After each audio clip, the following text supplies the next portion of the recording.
Pri omlaďovaní alebo celkové sviežej vizáži nesmieme zabudnúť na polohu krku, krčnej chrbtice a hrudníka. My ho totižto často zatvárame, pretože sa uvoľníme pri práci na počítači a potom nám aj ten podbradok trpí, takže chceme to vytiahnuť hore. Chceme to vytiahnuť hore a začneme jednoduchým trikom. Na hrudníku si predstavte túto kosť, len ju jemne vytiahnete hore. Čiže ako je stlačená, tak ju len vytiahnete hore, bez nejakého násilného tlaku, bez nejakého vypúčania ju vytiahnete. A teraz poďme spolu precvičiť ramenné pletence. Takže dlane sú na ramenných pletencoch a krúžime. Tak 3 až 5 krúžkov úplne stačí na otvorenie hrudníku. Dobre. Úklon do strany, chytíme sa dlaňou za spánkový sval, úklon a potom pohľad smerom hore do výšky. Krásny stretching na krk a vyplazíme jazyk. Jazyk vyplazíme úplne tak, ako keby až z koreňa jazyka a vtedy sa nám dokonale uvoľnia stavce na krku. Vydržte takých 10 sekúnd, držte. Tak a poďte uvoľniť. Medzi tým si spravíme 3 krúžky ramennými pletencami.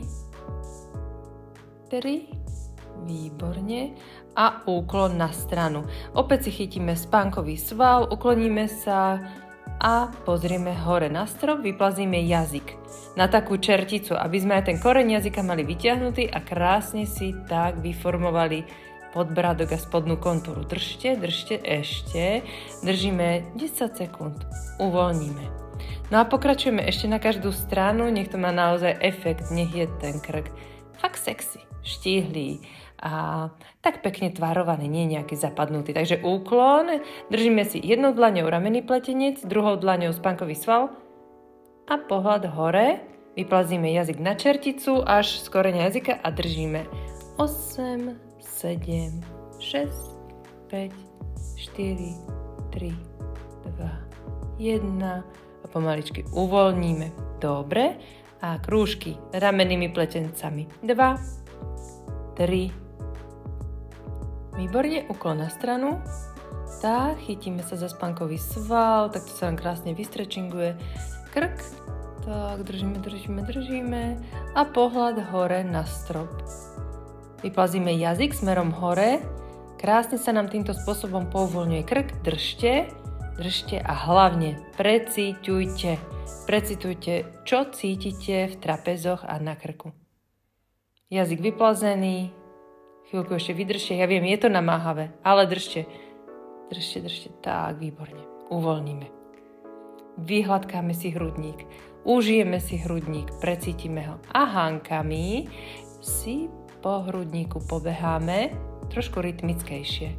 Skúšajte, tým si precvičíte aj prsty a pôjdeme aj na tónus, vyšší tónus hrudníku, aby nebol taký ochabnutý. Urobíme si Včka z prstov a okolo kľúčnych kostí si užijeme tento pohyb, ktorý je krásne blahodárny pre uvoľnenie lymfatických ciest nad našim hrudníkom.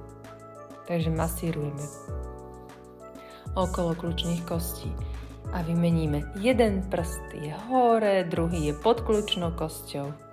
A vnímajte, aké je to veľmi príjemné a uvoľňujúce aj pre našu psychiku. Uvoľňuje sa tak zbytkové napätie a aj zbytkové plyny, ktoré nám zostávajú pod hrudníkom z dýchania. Tak krásne. Ideme ďalej na osvieženie dekoltu a pôjdeme tento manéver. Chytíme si prsný sval a druhou dlaňou pôjdeme takto hánkou silnejšie po prsnom svale. Zatiaľ ešte bez krému, bez séra. Pridržíme si druhý prsný sval a to isté len na opačnú stranu. Bez krému a bez séra, aby sme išli trošku tak silnejšie do svalu. Ale poďme naraz. Tak, vnímajte svaly. Ideálne je, keď vy ste bez podprsenky, bez tielka, keď idete na holo. Keď sa môžete dotýkať celého objemu svojho prsníka. Tak, poprechádzajte, výborne. A to isté na druhú stranu. Hánkami. Užívajte, dýchajte, vnímajte, cíte, ako sa vám krásne otvára prirodzene hrudník. No a teraz prichádza fáza, kedy si môžete vybrať nejaké obľúbené sérum, olejík masážny, to, čo máte radi. A tento olejík si dať do dlaní. Tak. zapracovať v dlaniach a premasírovať ešte klzavým pohybom celý hrudník. Klžete po hrudníku tak, a užívate si otvorenie hrudníku. Spravíme ešte tónus trošku na hrudník, takže si ho pôjdeme preklepkať, výborne, preštipkať, tak rytmickejšie a vyhladkať. Poriadne vyhladkať. Toto bude už záverečná a najnežnejšia časť, kedy môžete vnímať kontúry svojho tela, hrudníka, rúk, kľúčnych kostí, krku, šíje, trapezov. Dotýkať sa seba, vnímať sa a vnímať sa aj tým vnútorným zrakom a vnímať sa aj vnútorným sluchom.